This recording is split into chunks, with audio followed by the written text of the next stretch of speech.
Hello friends, welcome back to my channel comets. Channel को सबसे पहले सब्सक्राइब करिए और वीडियो को करिए लाइक। और आज हम जो पढ़ने वाले हैं उस टॉपिक का नाम आपको थंबनेल में दिख गया होगा कि हम वॉलंटरी रिटायरमेंट के बारे में पढ़ने वाले हैं। वॉलंटरी रिटायरमेंट के बारे में ना ना ना ना ना, हम वाइंडिंग अप के बारे में पढ़ने वाले हैं। Voluntary winding up. आइए तो पढ़ते हैं voluntary winding up of a company. अब क्वेश्चन नंबर 22 अगर आप देखेंगे पेज नंबर 88, क्वेश्चन बैंक है ये कंपनी लॉ की इस साल की। इसमें क्वेश्चन नंबर 88 आपको दिख रहा है, हाँ वही दिख रहा है। क्वेश्चन नंबर 88 है, what do you understand by winding up of a company. आप winding up of a company का क्या समझते हैं? Distinguish between holding up and distinguish between winding up and dissolution. और आपको वाइंडिंग अप का और डिसोल्यूशन के बीच में फ़र्क को बताना है। मैंने कहा बहुत बढ़िया भाई, फ़र्क भी बता देंगे इन दोनों के बीच में। चलो भाई आगे बढ़ते हैं। तो क्वेश्चन आप रीड कर लेना। आइए तो स्टार्ट करते हैं कि हमारा वाइंडिंग अप होता क्या है। Winding up and liquidation are two terms which are generally use to represent the last stage of the life of the company. Company की जब हमारी लास्ट स्टेज आ जाती है, आखिरी सांसें कंपनी की, किसकी? कंपनी की जब आखिरी सांसें चल रही होती है, लास्ट स्टेज पर होता है वो, तब हमें दो टर्म्स जो हैं हमारे कानों में आती हैं। दो टर्म्स कौन कौन से हमारे कानों में गूंजती हैं? एक उस टर्म का नाम होता है वाइंडिंग अप और दूसरी का नाम होता है लिक्विडेशन। वाह भाई वाह, क्या बात है। आगे, it means a process that leads to the dissolution of a company. एक ऐसा प्रोसेस जो आपको कहाँ तक ले जाए? अंत तक, यानी कि कंपनी के अंत तक ले जाए, डिसोल्यूशन, बंद होने तक ले जाए। It is a process whereby the existence of a company is brought to an end by gradually putting an end to the affairs of the company's business। यहाँ पे कंपनी बंद होने लगती है। कैसे बंद होने लगती है? ग्रेजुअली, हम धीरे से हम क्या करते हैं, कंपनी के जो अफेयर्स होते हैं वो क्या, कंपनी के अफेयर्स की बात चल रही है। अच्छा, कंपनी के जो अफेयर्स होते हैं हम उसको ख़त्म करने लगते हैं और ख़त्म करते करते धीरे से ख़त्म करके हम क्या कर लेते हैं, कंपनी को डिसोल्यूशन कर लेते हैं। ठीक है जी, आगे यहाँ पे प्रोफेसर गुवेर, हो सकता है इनका प्रोनाउंसिएशन कुछ और हो, आप देख लेना प्रोनाउंसिएशन इनका। क्या बोलते हैं? Winding up of a company is a process whereby its life is ended and its property is administered for the benefit of the creditors and members. Winding up company एक क्या है? एक process है जहाँ पे company and पर आने लगती है। कंपनी की जो प्रॉपर्टी, मतलब कंपनी के जो एसेट्स होते हैं उसके क्रेडिटर्स को पे करने में मदद करते हैं और उसके मेंबर्स को पे करने में मदद करते हैं। वाह, उम्दा विचार, उम्दा ख्याल। An administrator called liquidator is appointed and he takes control of the company. एक हम बंदे को क्या कर लेते हैं, उठा लेते हैं और उससे बोलते हैं, वो होता है बंदा बड़ा बुजुर्ग। कौन होता है? बड़ा बुजुर्ग, घर का होता है बड़ा बुजुर्ग। उससे कहते हैं भाई हमारी कंपनी बंद होने वाली है, हम बंद करना चाह रहे हैं, आप ऐसा करिए, कंपनी को बंद करवाने में, कंपनी के अफेयर्स को ख़त्म करवाने में, क्रेडिटर्स को पे करवाने में और सारे लायबिलिटीज़ को पे करवाने में आप हमारी क्या करिए, मदद। ठीक है जी, समझ में आ रही है बात? ओके। तो वो जो हमारे बड़े बुजुर्ग होते हैं उनको बोलते हैं लिक्विडेटर। वो अपॉइंट करे जाते हैं and he takes control of the company. जैसे घर के बड़े बुजुर्ग आपके ऊपर कंट्रोल रखते हैं, वैसे ही लिक्विडेटर भी आपके ऊपर क्या रखते हैं, कंट्रोल। आगे बढ़ते हैं, आगे। हाँ, कलेक्ट्स इट्स एसेट्स, सारे के सारे एसेट्स दो मुझे। जैसे बड़े बुजुर्ग घर में आते, मतलब कंपनी में आती, कंपनी बंद करवाने के लिए, तो कहते हैं सारे के सारे एसेट मुझे दे रहे बाबा। आगे, पे इट्स डेट, और उस एसेट से क्या करते हैं, उनके डेट्स, उनके लायबिलिटीज़ पे करते हैं। And finally distribute any surplus among the members in accordance with their right. तो सारे के सारे मेंबर्स को उनके अकॉर्डेंस, उनके राइट के अकॉर्डिंग क्या दिया जाता है, उनको उनका बेनिफिट दे दिया जाता है। आगे बढ़ते हैं। पेनिंगटन, क्या नाम है भाई, अपने बच्चों को रख लेना नाम, पेनिंगटन। वाह। Winding up is a process by which the management of a companies affairs taken out of its directors hand its assets and realized by liquidator and debts are paid out of the proceeds of the realization and any balance remains and returned to it। अरे क्या कह रही हूँ ma'am, समझ नहीं आ रहा, सुनो मेरी बात। ये कह रहे हैं जब डायरेक्टर के हाथ से सारी चीज़ें लेकर, मतलब एसेट्स और लायबिलिटीज़ लेकर लिक्विडेटर के हाथ में दे दी जाती है और लिक्विडेटर क्या करता है, उस एसेट को बेचकर, रियलाइज कर क्रेडिटर्स को पे करता है और जो बचता है पैसा वो मेंबर्स को बांट देता है। इसी प्रोसेस को क्या बोलते हैं, बताओ मुझे। इसी प्रोसेस को बोलते हैं जी, सही, जोर से बोलो, चीख के बोलो, जोर से बोलो, चीख के बोलो। ठीक है, आगे एक और है ए रमैया की, वो आप खुद ही पढ़ लेना, ठीक है ना। हाशिम कह रहा होगा मैम को क्या हो गया बेटा मैं मैसेज पढ़ाती हूँ, ऑफलाइन कभी आओ तो पता चले। 10 winding up is a process by which the dissolution of a company is brought about. ठीक है ना, वाइंडिंग अप ऐसे एक प्रोसेस है जहाँ देखो पहले वाइंडिंग अप आते हैं, उसके बाद डिसोल्यूशन आता है। अभी तुम्हें बात समझ में आ जाएगी। In this process a liquidator is appointed to realise the assets, समझ में आ रही है बात, pay the debts of the company out of the assets. Assets से क्या करते हैं, डेट पे कर देते हैं। So realise and to distribute the balance, ताकि जो बैलेंस बचे ठीक है उसको क्या कर दो, सब में बांट दो। If any among the members of the company, किस में बांट दो, बच्चों में। बच्चों का नाम क्या है, members of company. Okay, it may be pointed out that winding up of a company is the first step. वाह भाई वाह, पहला कदम वाइंडिंग अप होता है। कंपनी को बंद करने का पहला कदम कौन सा होता है, winding up towards dissolution of the company. और आखिरी कदम क्या होता है, मतलब जब ख़त्म हो जाता है सब कुछ, डिसोल्यूशन। समझ में आ रही है ना बात। फॉर एग्जाम्पल मैं कर रही हूँ CA, और CA करने का पहला कदम फाउंडेशन, और आखिरी कदम CA फाइनल, बोथ ग्रुप्स। क्या कह दिया मैंने, जी साहब। In between winding up and dissolution the legal existence of the company remains in force. ठीक है ना, इन्होंने बोला वाइंडिंग अप और डिसोल्यूशन में क्या होता है, हमारा कंपनी जो है लीगली, मतलब कानून की नज़र से देखो तो तुम्हें वाइंडिंग अप में तुम्हें क्या नज़र आता है, तुम्हें कंपनी अभी भी एग्जिस्टेंस में नज़र आती है। क्यों नज़र आती है अभी एग्जिस्टेंस में, क्योंकि अभी डिज़ोल्व नहीं हुई ना। जब तक डिज़ोल्व नहीं होगी, जब तक तुम कानून की आंखों से अगर देखोगे तो तुम्हें नज़र आएगी। समझ में आ रही है ना बात। ओके, फीचर्स पढ़ लेना खुद ही। ओके, या मैं पढ़ा दूँ, चलो पढ़ा देती हूँ। First, winding up is a process whereby the business of a company is wound up. वाह, क्या भारी भारी शब्द समझ में नहीं आए होंगे, आ गए होंगे समझ में, बहुत आसान है। Winding up process is carried out by liquidator, अभी बताया है। The liquidator realizes the assets of the company, pays the debt of the company out of the amount so realized, and distributes surplus if any among the members of the company। ये भी हावी उस time से इस time तक 10 बार तो बताई चुकी होंगी, लंबी फेंक रही हूँ मैम, 10 बार तो नहीं बताया हुआ है। ठीक है।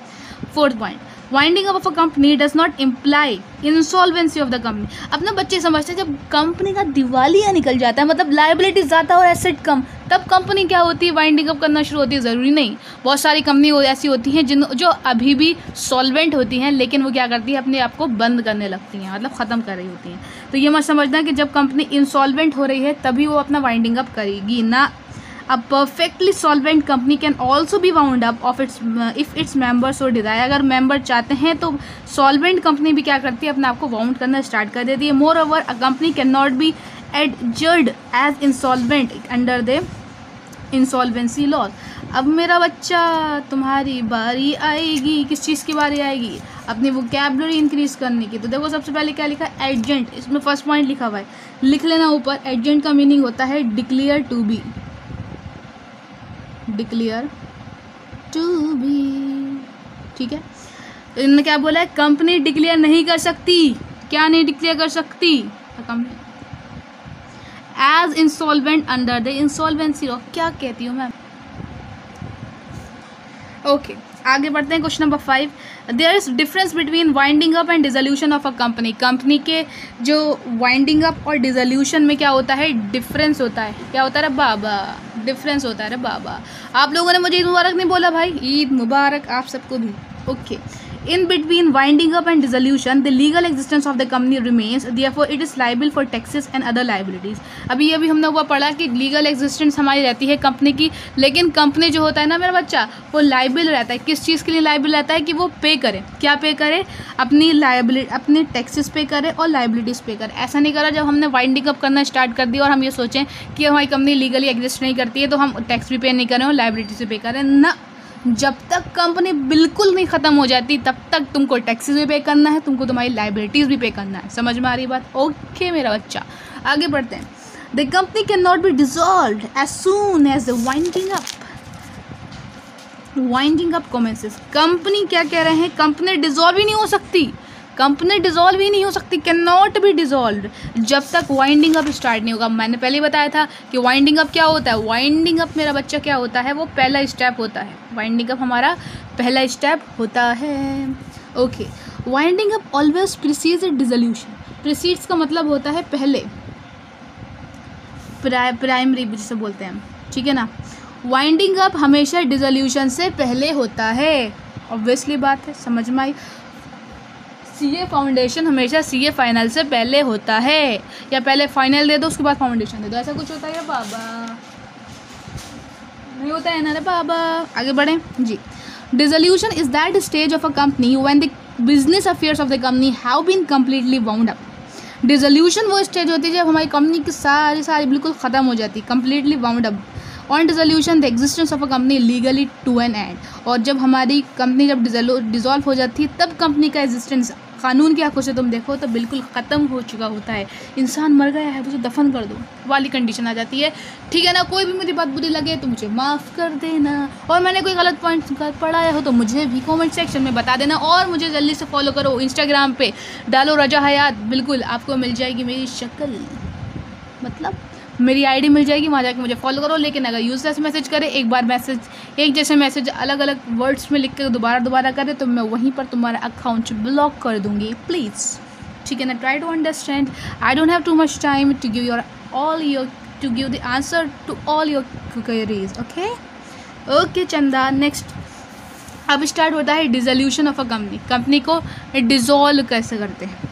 क्या मैं आपको ये पढ़ाऊँ डिसोल्यूशन?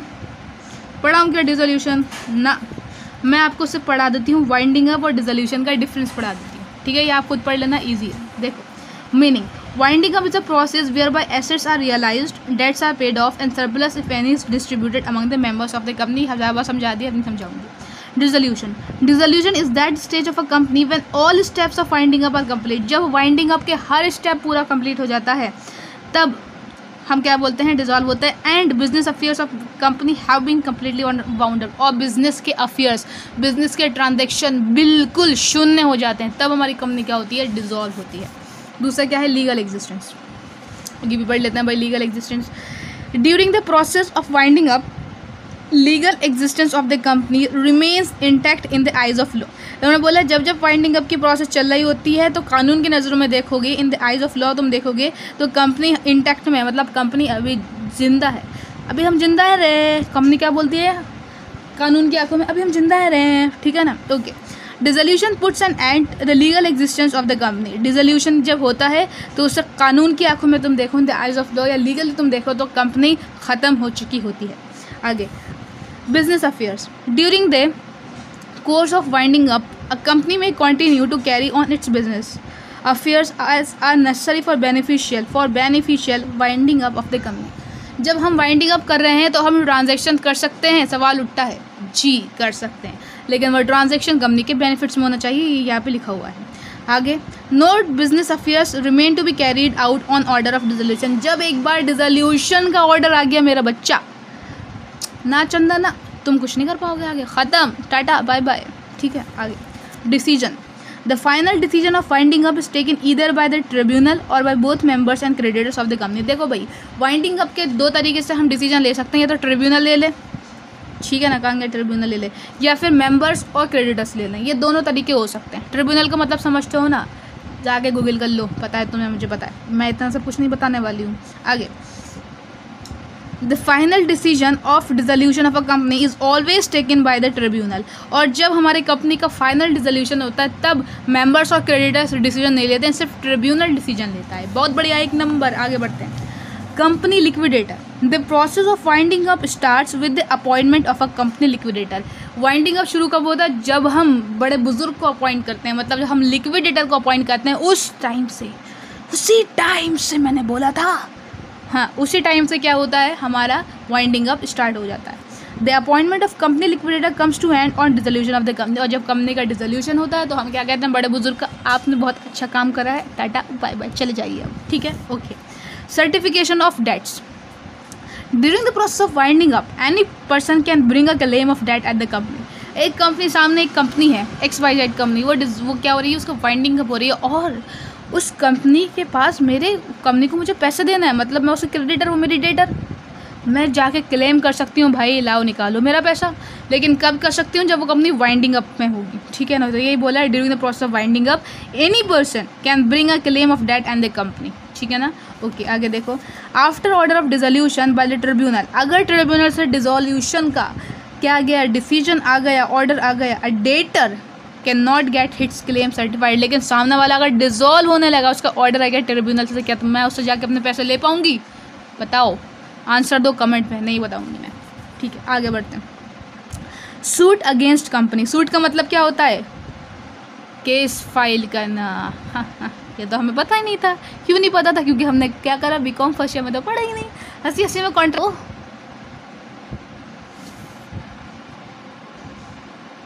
अरे पढ़ लिया होता कुछ तो आज इतनी परेशानी नहीं झेलना पड़ती। Okay, during the process of winding up a company में B sued in the court of law for taxes and other liabilities। भाई जब वाइंडिंग अप की प्रोसेस चलती है तो कंपनी हमारी स्यू हो सकती है कोर्ट में कि भाई मैं जाके क्या कर सकती हूँ, कंपनी कोर्ट में जाके कंपनी के केस फाइल कर दूँ कि भाई ये इसने मेरा पैसा नहीं दिया, पैसा दो। तो ये कब हो सकता है? जब वाइंडिंग अप की प्रोसेस चल रही होती है। या डिसोल्यूशन में ऐसा हो सकता है? सोचो यार, दिमाग लगाओ कि डिसोल्यूशन में ऐसा हो सकता है। आओ देख लेते हैं। After dissolution the company can not be sued because it ceases to exist in the eyes of law. इन्होंने क्या बोला है कि जब डिसोल्यूशन होता है कंपनी को कोई स्यू नहीं कर सकता, ना कंपनी किसी को स्यू कर सकती, मेरा पैसा दो मेरा पैसा दो, ना ना ना ना ना, क्योंकि कंपनी क्या हो जाती है? सीजेस। ये सीजेस वर्ड तुम्हें बहुत बार सुनना पड़ेगा। कुछ लोग कहते हैं सीजेस का मतलब स्टॉप होता है, मैं कहती हूँ नहीं, मेरे सर ने पढ़ाया नहीं, सीरीज का मतलब स्टॉप नहीं होता है। स्टॉप का मतलब क्या होता है? कोई चीज़ चलते चलते एकदम स्टॉप, हमें पता है कि वो रुकने वाली है, दैट इज स्टॉप, ठीक है ना। सीरीज का मतलब क्या? एक चीज़ फ्लो में चल रही है, अचानक से कट, वही रुक गई, दिस इज नोन एज, इस कट को जो हम बोलते हैं ना, जो अचानक से हो जाता है, इसको बोलते हैं सीरीज। समझ में आई ना बात? यही है, after dissolution the company can not be sued because it ceases to exist in the eyes of law, क्योंकि अब वो कानून की आंखों में मर चुकी है। तुम कुछ नहीं बिगाड़ सकते, तुम स्यू केस फाइल नहीं कर सकते, तो स्यू नहीं कर सकते, सूट अगेंस्ट फाइल नहीं कर सकते। रे बाबा तुम गए, टाटा बाय बाय। आगे order, winding up always proceed dissolution of the company. Winding up हमेशा बुलाती है डिसोल्यूशन को, आओ आओ, लेकिन dissolution can never preceded winding up of the company. लेकिन डिसोल्यूशन किसी को नहीं बुलाती है, ना वाइंडिंग अप को ना कुछ को। डिसोल्यूशन ख़त्म, टाटा बाय बाय, मर गया, कंपनी ख़त्म। आगे मोड्स ऑफ वाइंडिंग अप। अब वाइंडिंग अप के बहुत सारे मोड्स होते हैं। देखो भाई, मैंने तुम्हें वाइंडिंग अप के ऊपर पूरा का पूरा थक गए 17 मिनट बता दिया तुम्हें। मैं इससे ज़्यादा भी पढ़ा सकती हूँ वाइंडिंग अप अगर तुम मेरे फेस टू फेस बैच में आओगे, लेकिन क्योंकि ये ऑनलाइन बैच है और ये ईद स्पेशल सीरीज़ है, कम से कम टाइम में टू द पॉइंट रहना है, तो इसलिए इतना ही काफ़ी है। इसी को पढ़ते रहना, याद हो जाएगा। आगे मोड्स ऑफ डिसोल्यूशन, सेक्शन 270 याद करके जाना। वाइंडिंग कब ज़रूर आता है, ऑलमोस्ट 90% चांसेस होते हैं आने के। तो यार तुमको सेक्शन लिख कर जाना है एग्जामिनर के ऊपर। भाई तुम्हारे पढ़ना चाहिए, छाप पढ़ना चाहिए। अरे क्या बच्चा है, सेक्शन में लिख कर आया, अरे बाबा, ठीक है ना। Section 270 provides for winding up of a company in any of the following 2 ways. Winding up 2 तरीके से हो सकती है। एक winding up by the tribunal, या तो ट्रिब्यूनल वाइंड अप कर दे, और वॉलंटरी वाइंडिंग अप, जब हम खुद वाइंडिंग अप कर ले। वॉलंटरी वाइंडिंग अप में मैंने अभी बताया था कि वाइंडिंग अप 2 तरीके से हो सकती है, अभी यहाँ पढ़ाया था। या तो ट्रिब्यूनल कर सकता है या बोथ मेंबर्स एंड क्रेडिटर्स। मतलब ये जो वॉलंटरी है इसमें मेंबर्स और क्रेडिटर्स दोनों साथ मिलकर कंपनी बंद करना चाह रहे हैं, इसको बोलते हैं वॉलंटरी वाइंडिंग अप। आउट, चलो पढ़ लेते हैं। तो मैं ट्रिब्यूनल वाला पढ़ाऊँ क्या? नहीं, थंबनेल में क्या दिखाया था मैं पढ़ाऊँगी वॉलंटरी वाइंडिंग अप। अब समझो मेरी बात, वैसे तो मैं तुम्हें वॉलंटरी वाइंडिंग अप पढ़ा रही हूँ तुम सबको, लेकिन ये वॉलंटरी वाइंडिंग अप आ चुका है एग्ज़ाम में 2020 में आ चुका है। और हो सकता है जब ये 2020 में आ चुका है, चांसेस तो इसके आने के हैं, लेकिन मुझे ज़्यादा लगता है कि ट्रिब्यूनल वाले के चांसेस ज़्यादा हैं। तो तुमको दोनों ही पढ़ के जाना है, ये वाला भी पढ़ के जाना है वॉलंटरी वाइंडिंग अप, और ट्रिब्यूनल वाला भी। मैं फ़िलहाल वॉलंटरी वाइंडिंग अप पढ़ा रही हूँ क्योंकि वो क्वेश्चन पेपर में आया था, और अगर मुझे टाइम मिलेगा तो ट्रिब्यूनल पढ़ाऊँगी, क्योंकि ट्रिब्यूनल मुझे पता नहीं क्यों इंपॉर्टेंट सा लग रहा है। ये पूरा टॉपिक इंपॉर्टेंट है, पूरा टॉपिक समझ लो, आएगा ही आएगा, और नहीं आए तो नहीं आए, तुम्हारे पास नॉलेज आएगी। ठीक है, आओ चलो हम पढ़ते हैं वॉलंटरी वाइंडिंग अप। ये आ गया पेज नंबर 92। आइए, गर्मी कैसे हो रही है भाई आप लोगों के शहरों में, बताना मुझे ज़रा कमेंट सेक्शन में। भाई रामपुर में तो बहुत ही गर्मी है। आगे बढ़ते हैं, voluntary winding up. Earlier voluntary winding up used be कहाँ गया, use to be of two kinds, namely members voluntary winding up and creditors voluntary winding up. उन दिनों की बात है, ये उन दिनों की बात है जब वॉलंटरी वाइंडिंग अप दो तरीके का होता था। कौन कौन से दो तरीकों का होता था? मेंबर्स वॉलंटरी वाइंडिंग अप और creditors voluntary winding. But the companies act 2013 provides only for voluntary winding up. लेकिन अब क्या हो गया, अब ये दो तरीके के बदले एक तरीके का हो गया वॉलंटरी वाइंडिंग अप, ठीक है ना। एक तरीके कौन सा हो गया, दोनों मिलके काम करेंगे, मेंबर्स भी और क्रेडिटर्स भी। पहले मेंबर्स का अलग होता था और किसका, क्रेडिटर्स का अलग होता था उन दिनों में, ठीक है ना। आगे बढ़ते हैं। बेसुरी आवाज़ है ना मेरी, कोई बात नहीं। Such voluntary winding up may take place only with the consent of both members as well as the creditors. लेकिन अब क्या होता है, अब जो है आगे बढ़ते हैं, मतलब अब मैंने बताया ना दोनों साथ में मिलकर करते हैं काम, जी बिल्कुल। For such winding up, such का मतलब voluntary winding up, members are required to pass an appropriate resolution, ठीक है। अब अगर आपको वो करना है अपनी बंद, मतलब वाउंड अप करना है, वाइंडिंग अप करना है, तो members are required to pass an appropriate resolution. Members क्या करेंगे, एक अप्रोप्रिएट रिजोल्यूशन पास करेंगे। अब मुझसे मत पूछना रिजोल्यूशन क्या होता है, बाबा रिजोल्यूशन अलग टॉपिक है, रिजोल्यूशन नहीं पढ़ा रही हूँ अभी, वरना टॉपिक से हट जाओगे। Thereafter 2/3 in value of the creditors are also required to give their consent to such resolution। जब वो रेजोल्यूशन पास हो रहा होता है, उस रेजोल्यूशन में क्रेडिटर्स भी क्या देते हैं, अपना कंसेंट देते हैं। कितने क्रेडिटर्स देंगे, 2/3, okay. If creditors in such value do not give their consent the company can not B wound up voluntary. लेकिन अगर हमारे जो क्रेडिटर्स हैं वो क्या करते हैं, वो क्या करते हैं बताओ ज़रा, वो नहीं देते हैं, वो अपना कंसेंट नहीं देते हैं 2/3, तो कंपनी वाउंड अप नहीं हो सकती। मैं थोड़ी थक गई हूँ, सांस फूलने लगी है पढ़ाते पढ़ाते, उफ, पानी भी दूर है मुझसे। चलिए ये खुद पढ़ लेना, मैं यहाँ से पढ़ा देती हूँ। Grounds for voluntary winding, actually ये जो ग्राउंड्स है कंडीशंस हैं, आपने पढ़ा होगा थंबनेल पे क्या लिखा हुआ है कि voluntary winding up and it's condition, ये कंडीशन से ग्राउंड्स ही हैं। देखो जी क्या दे रखा है, सेक्शन 304 की बात चल रही है। By passing an ordinary resolution, voluntary winding up दो तरीक़ों से हो सकता है, भाई मैंने ऑर्डिनरी रेजोल्यूशन पास कर दिया या फिर मैंने स्पेशल रेजोल्यूशन पास करके, इन कोई भी दो रेजोल्यूशन पास करके मैं वॉलंटरी वाइंडिंग अप कर सकती हूँ। A company may resolve by an ordinary resolution to be wound up voluntary when the period fixed of the duration of the company as mentioned in the articles has expired। Okay, जब क्या होता है, मैं अपनी company बना रही होती हूँ, उस कंपनी में मैंने अपने आर्टिकल्स ऑफ एसोसिएशन में ये लिख दिया हो कि भाई इस टाइम, इतने टाइम तक मेरी कंपनी क्या है रही, जिंदा रहेगी, मतलब इतने टाइम तक मेरी कंपनी एग्जिस्ट करेगी, उसके बाद मेरी कंपनी बंद हो जाएगी। तो उस फिक्स टाइम मैंने लिख दिया 20 साल। सपोज़ उस 20 साल मेरी अगर कंपनी को चलते हुए होगा, हयात कंपनी चल रही है मेरी, हयात प्राइवेट लिमिटेड, और उसके हिसाब से मेरी हयात लिमिटेड पब्लिक कंपनी है मेरी, और उसके बाद और 20 साल मैंने कवर कर लिया, 20 साल कि 21 साल क्या मैं कंपनी चला सकती हूँ, नहीं, क्योंकि आर्टिकल ऑफ एसोसिएशन क्या बोल रहा है कि 20 साल तक आपने लिखा था कि कंपनी ज़िंदा रहेगी, इस कंपनी का ज़िंदा रहने का टाइम उसको ख़त्म कर दो, ठीक है ना जी। तो ये जो होता है तो ये जो होता है इसी को बोलते हैं, अब भाई अब ऑर्डिनरी रेजोल्यूशन पास करो और उनको बताओ कि भाई कंपनी हमारी बंद होने वाली है। When the event on the happening of such of which the article provide that the company is to be dissolved has occurred।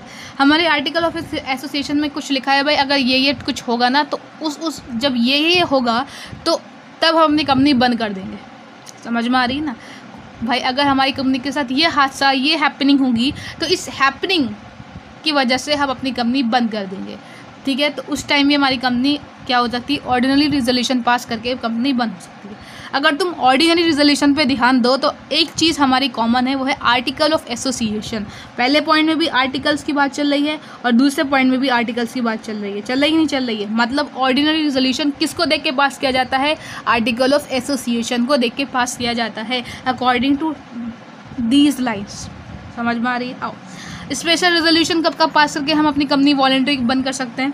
देखो, इफ़ द कंपनी पासेस, ये तो वही बात है, लेकिन ये पढ़ लेते हैं, चलो पढ़ लेते हैं। If the company passes a special resolution that the company be wound up, कि कंपनी हमारी वाउंड अप है वॉलंटरी, देन द कंपनी में भी वाउंड अप वॉलंटरी। उन्होंने बोला कि हमने स्पेशल रेजोल्यूशन पास करा और हमने कह दिया उस स्पेशल रेजोल्यूशन में लिख दिया कि हमारी कंपनी वाउंड अप होगी, कंपनी बंद होगी। तो भाई साहब पास कर दिया स्पेशल रेजोल्यूशन, बस अब कंपनी बंद होगी, ठीक है, ये वाली बात।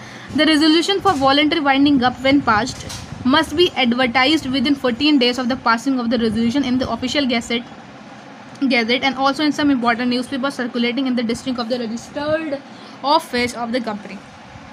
जब हमने क्या करा, हमने ये स्पेशल रेजोल्यूशन पास करा कि हमको अपनी कंपनी बंद करना है, वॉलंटरी रिटायरमेंट करना है, स्पेशल रेजोल्यूशन पास करा, तो उस स्पेशल रेजोल्यूशन के पास करने के 14 दिन के अंदर अंदर हमें ऑफिशियल गैजेट में या फिर कोई भी जो उसके रजिस्टर्ड ऑफिस के में जो भी इम्पोर्टेंट न्यूज़पेपर या सर्कुलर्स होगा उसमें हम सर्कुलेट कर देंगे हमारी कंपनी वॉलंटरी वाइंडिंग अप हो गई है।